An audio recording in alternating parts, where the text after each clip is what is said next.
Yellow. What say we kick off the review? This is your review for Dynamite, AEW Dynamite, that is, August 5th, 2020. I will come at you with the results here. I also want to note that after the review, I will state what the ratings are, because by the time I record this, the ratings will be out, and I will report them at the end of the video, so stay tuned for that. All right, the show kicked off with the Dynamite theme, which we don't see too often these days, but it was there tonight, or that night. And the first match up was the Dark Order versus the Elite and FTR, which was the 12-man tag match that we saw advertised last week ahead of time. And like me and many others, we thought this match would be way too chaotic.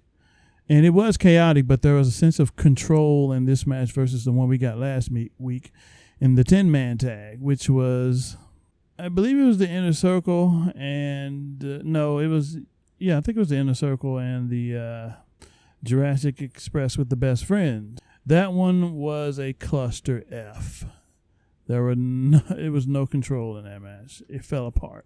This match, not the case. I had a feeling it wouldn't be as bad as that one because the Young Bucks are involved in this, and they tend to lay out their matches very well, in my opinion. Everyone from the Elite was in the ring, and then we had the Dark Order make their entrance. Nick and Brody Lee kicked off the match.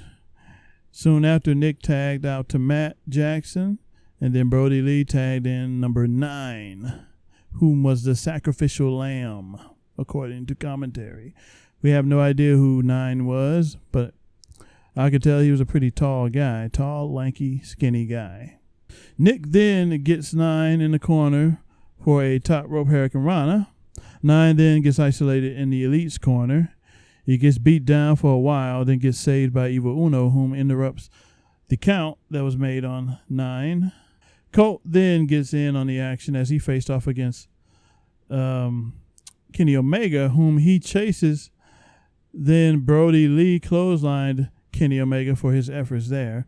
That bit was that part of the match was an ode to what they've done in the past on BTE. So any BTE viewers who saw this match, I'm sure they popped because Kenny Omega was chasing around Colt in various segments for weeks on BTE, and it kind of got a payoff here, which was nice to see. But Kenny Omega suffered a clothesline as a result to chasing Colt on the outside of the ring. Omega then gets beat down by the Dark Order after this outside conundrum earlier with the clothesline that Brody Lee gave him. They isolated Omega from his corner. They kept him in the Dark Order's side of the ring. Omega later tagged in Dax Harwood, whom brought it to 5 with quick elbow drops and headbutt to boot. FTR and Hangman went for a triple figure 4 leg lock, but the Dark Order stops this and kicks them all 3 of the guys in the face at the same time. And as the FTR were going for these figure 4 leg locks, I believe Dax, or was it Cash, threw up the 4 sign before doing so. There's another tidbit for the 4 horsemen theory that's going around. FTR may be involved with the 4 horsemen. At this point, I'm pretty sure they are guaranteed to be involved with the 4 horsemen stable that will be forming in AEW pretty soon. Later, Dax may have suffered an injury. I forget how or what has happened in the match, but I'm pretty sure it was a storyline injury. Omega is then left alone in the match as the rest of the Elite led Dax away up the ramp. And the only ones left after this were the Bucks and Omega. Page left with FTR, but many wondered why. Why did he leave with FTR? In the previous weeks, FTR was seen backstage with Hangman Page. So the 3 of them may be in cahoots with something, I think. Something's going on there. And I'm pretty sure in the next coming weeks we're going to find out what that was. And I think this is going to cause even further ripples between Kenny Omega and Page. Omega's not going to trust Page as a result of this. That's what I think. And the smart money would be to turn Omega heel and not Page. I hope that's where this goes, but we'll see what happens. Colt then seemed to be having a good time in there with the Dark Order. It was seen he was all smiles and happy that everything was going the Dark Order's way at that point, and Colt was a part of it. Brody Lee later goes for a clothesline to Matt Jackson, but Omega stopped him with a kick to the back. But Brody repaid Omega with a clothesline instead, and this was out on the ring apron close to the ramp. Matt then went wild on the Dark Order, but looked in his corner for a tag, but no one was there. Fortunately, Page makes his return back to the ring after he was seen heading back there with FTR due to one of their injuries, and Hangman cleared house in the ring as a result. Page then took out all the Dark Order on the outside via a top rope moonsault. All the while, Brody Lee didn't even bother to attack Page as he was doing all this as he got to that top rope. He could have stopped it, but he didn't. Page then goes at it with Brody Lee when they both got into the ring and got a boot. Hangman put a boot to Brody Lee's face, but the Dark Order causes Page to fall outside the ring as he was running the ropes. Then Brody Lee hit a tope onto, I think it was Page. Colt then hit his Chicago Skyline finish on Page, but Omega stopped the count. Grayson later hit a 450 splash onto Page. And that's the first I've seen Grayson use a 450. So he brought that out of his arsenal. Pretty good. Grayson is underrated. He's a good wrestler. I like him. Brody Lee then came back from a triple team and discus lariats the hell out of Hangman Page for the win. Page sold this like no other. This was a great finish. He nearly took Page's head off with that lariat. The Dark Order wins the match, and that was that. I liked it. Good match, way more controlled than the 10-man tag the previous week. If we get more multi-man tag matches like that, then I'd be fine. Less chaos, more organized chaos instead. After the match, a clip from earlier in the day played. It featured the Best Friends van, which happened to be Trent's mom's van, and they took a call from her earlier in the day and wanted it to be kept safe and sound. This was immediately suspicious to a lot of people. We'll find out later what this all meant. After that, John Moxley had something to say earlier in the day. He said when he was younger, he struggled with a lot of demons. It's like he was wrestling ghosts. Don't fight that guy. Don't do this or that, they said. Looking back, in some cases, he wished he had listened to his friends, etc. He mentioned how the last time he nearly broke Darby's neck when these two fought in a match. This was many months ago, pre-pandemic days. He said Darby is his favorite guy in AEW. When you signed the contract, you made yourself like everyone else. He's got to do what he got to do. When it's time to stay down, just stay down, even though he knows he won't listen, because Mox said he wouldn't listen to himself either. You wanted Darby to just stay down. He didn't want to have to hurt him, but if he has to protect the title, to keep the title, that's what he will do. Solid promo from Mox there.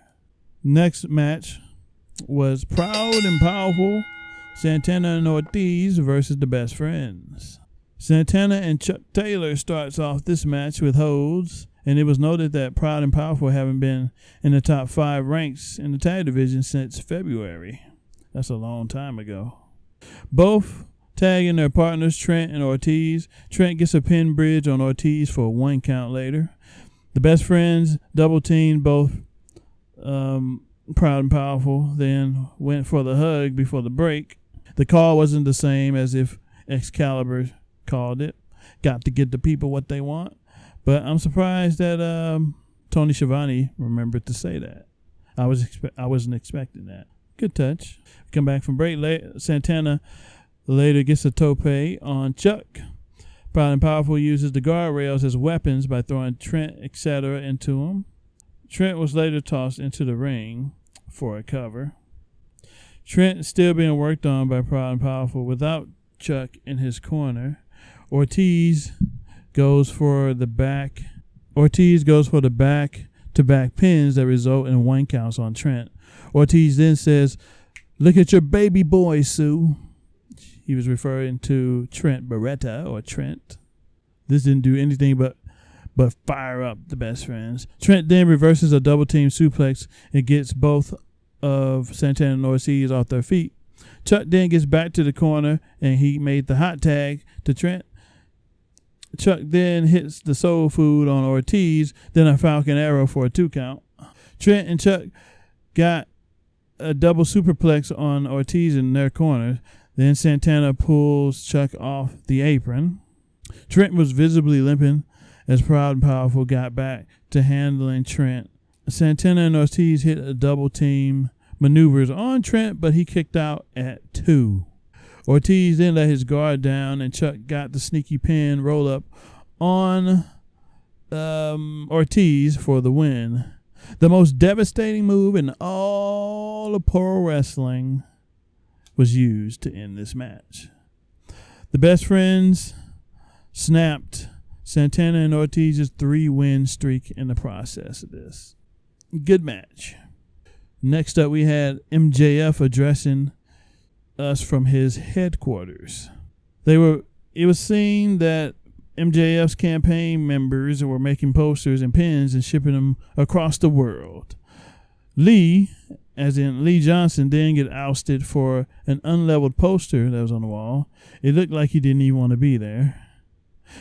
Before I even get to that, Lee Johnson in this spot is great because he's getting camera time, he's getting TV time, and he's pretty much going to be in a main event feud going forward with Jon Moxley and MJF.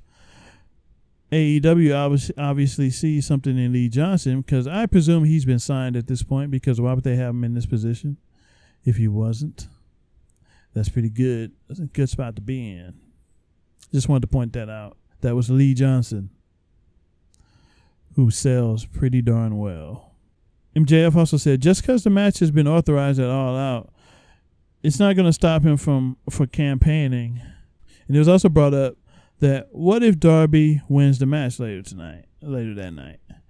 And MJF then said, who wouldn't want to fight a 125-pound emo kid? As he snickered and walked away, which was foretelling. This is a look into the future of what may happen later that night.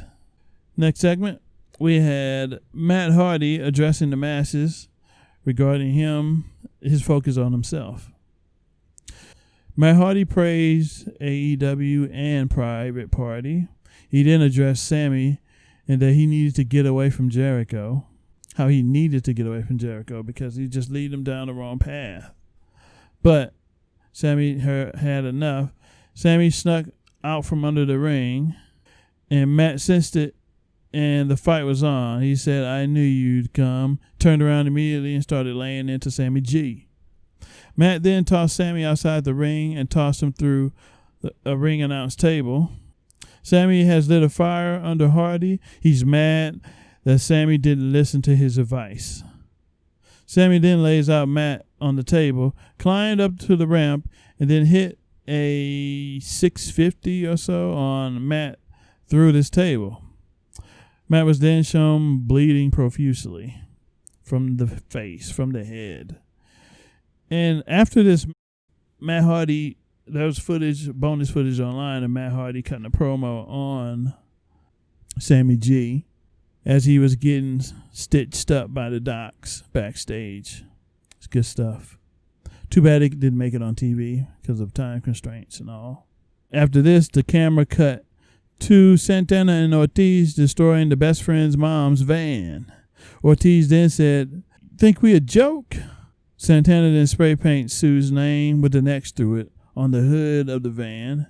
And then Santana said, Tell your mom I said what's good. This should light a mean fire under the best friends. And this was the first time in a long time Santana and Ortiz was shown as aggressive, very aggressive. We need this mean streak from them. Because the comedy stuff is all fine and dandy, but they're at their best when they are just all business. Next match, we had the Dark Order. Alex Reynolds and John Silver versus Matt Cardona, a debuting in-ring Matt Cardona, formerly known as Zack Ryder in the WWE, versus Cody. I noticed that Matt Cardona got pyro in his debut. That is good stuff. Cody starts the match off with Silver. He then tries to lock up Silver's leg, but then gets an uppercut from Silver. Silver then gets put in a hanging delayed vertical suplex that Cody hit. Cardona is then tagged in, and he hits Silver with a flapjack. Then Silver tagged in Reynolds, whom gets a neck breaker for his troubles from Cardona. Cody is then tagged in. Silver later does damage to Cody outside of the ring, then gets tossed back inside. Cody then gets double teamed. The Dark Order deliver repeated elbow drops, and we later get the restaurant quality picture-in-picture break from JR. The Dark Order worked over Cody throughout the whole break. We came back. Silver later delivered multiple kicks to Cody's chest. Cody then gets a bit of adrenaline to deliver a power slam to Silver. Cody later gets the hot tag to Cardona. He then goes for the radio silence, but Silver ducked it. Dark Order later double-teamed Cardona, but he kicks out at 2. Cardona then later hits the radio silence on Reynolds for the win, the 1-2-3. Post-match, as Cody was heading through the tunnels back to the backstage area, Scorpio Sky eyed down the TNT belt. This right there signaled a matchup between the two that was made later in the night. Scorpio Sky will face Cody for the TNT Championship next week. That should be a good one. Scorpio has been racking up a lot of wins on Dark, and this begins his solo run proper. So I don't know if he's going to win or not, but we'll see. By the way, I thought Matt Cardona looked good in the match. He showed a lot of fire. It showed that he released a lot of energy that's been pent up since his time in WWE, because he didn't really get to do much in ring. He was pretty much a job guy there. So his time in AEW, he wanted to prove everyone wrong. He wanted to show everyone that he belonged where he is, and he wanted to show people that he can work. And he looked good, showed fire, intensity, and that's what we like to see. I'm curious to see what storylines he might get going forward with his 5 appearances that I think will turn into a long-term deal in the future. After this, the best friends addressed proud and powerful in regards to their mom's van. They said, you can mess with them, but they should leave Trent's mom out of it. That sets up the feud between the best friends and Santana and Ortiz. Next, Sammy G came back with his cards for the picture-in-picture break. This was all written on the cards. He said, Orange Cassidy, you're going to lose.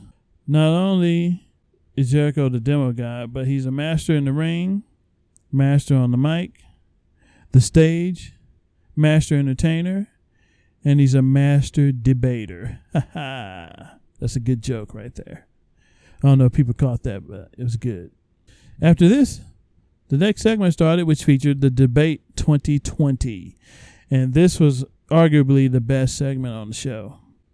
It featured a guest moderator, and that happened to be none other than Eric Bischoff, who was announced via Justin Roberts. Orange Cassidy was introduced first, then Jericho came out after. Jericho came out in a suit with his damaged orange-juiced suit, and he also came out with Hager. Both were wearing suits. Orange Cassidy was wearing nothing but his usual attire, denim jeans and a jacket. First question, Eric Bischoff asked, why does Orange Cassidy and Jericho hate each other so much? it was noted that Orange Cassidy didn't dress for the occasion tonight. That's what Jericho started off by saying.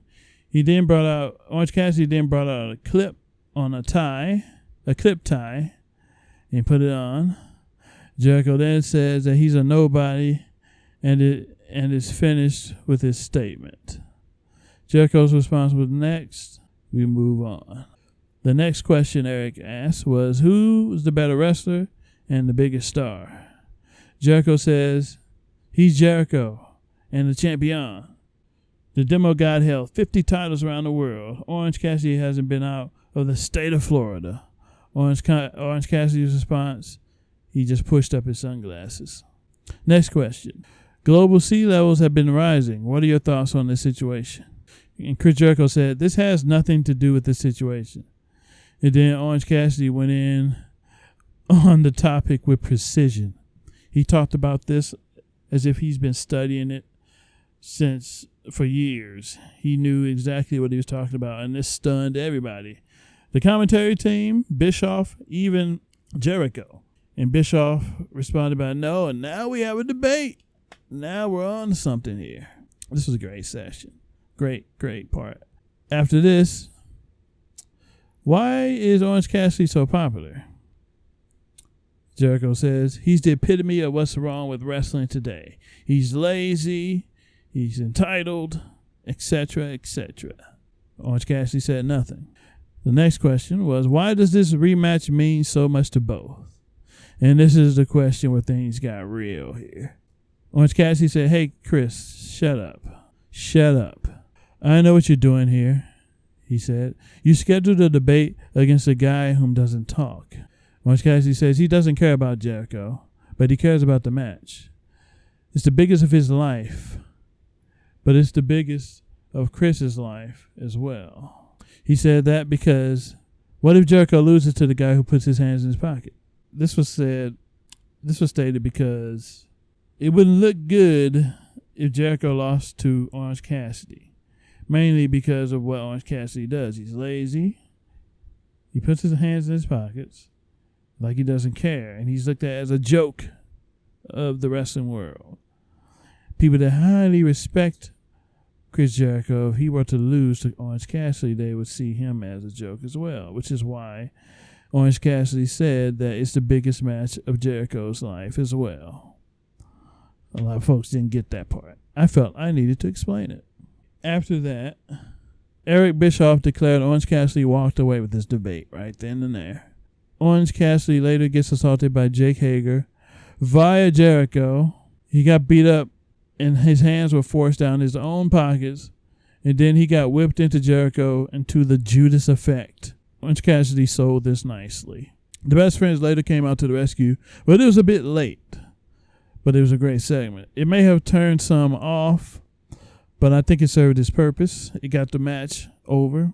It set up more anticipation for the match that's going to air next week on Dynamite, which should be good. Good for ratings as well. Next segment, Britt Baker elaborated on whom she picked for Swole to go up against to face her at All Out. And guess who it was? It was Reba. Of course, someone predicted this precisely on Twitter, and of course that happened to be it. Big Swole started by headlocking Reba and brought her down to the mat. It was noted that Reba does the makeup and hair for the talent behind the scenes. Reba then grabs a handful of Swole's hair and smashes her face into the ring. Swole then dodged a moonsault attempt from Reba. Swole then hit the Dirty Dancing spinning back fist on Reba for the win. Good. It was an alright segment. It moved Swole on to face. It just made it official. Swole will face Britt Baker at All Out. And I hope the match lives up to all of the promos and the segments that led up that were going on for months since Britt got injured. So hopefully the match delivers. And we see the side of Britt Baker that I know she can be good on the mic, but I hope she improved a lot more in the ring. So we'll see what happens there. That was also, I believe, the first time that Reba or Rebel stepped foot in a ring in a wrestling capacity in years. It's like 2014, something like that. So a good while. Then came the final match, the main event. This was a great match here. A lot of nice storytelling. Darby Allin versus the AEW World Champion Jon Moxley. Darby came out wearing a mask of Mox's face as he stared him down in the ring. He was wearing a paper cutout of Jon Moxley's face as he looked at the real Jon Moxley. Darby then slapped Mox. Then Mox knocked him down a peg with his fist. Darby got a bloody mouth from it. Darby then gets dominated a bit by Mox with power moves. He then comes back with his signature arm drag. Then the match spilled outside of the ring. Mox then tosses Darby off the ramp into the ring post. Mox later says, "When I tell you to tap, you tap." He was screaming this out loud. Darby later goes for a Lope suicida on Mox. His suicidas look nice, Darby's. He uses his whole body as like a bullet. He uses himself as a bullet to the other opponent. Just good stuff there. Darby then tried to puncture Mox's hand on the ring post. Mox then steps down off the top rope. Darby proceeded to dive onto him from the top rope himself. Darby later hits a code red on Mox after Mox dodged a coffin drop off the ropes. This was all in ring, by the way. He then goes for a proper coffin drop, but Mox strikes him in the back, but goes for a German suplex.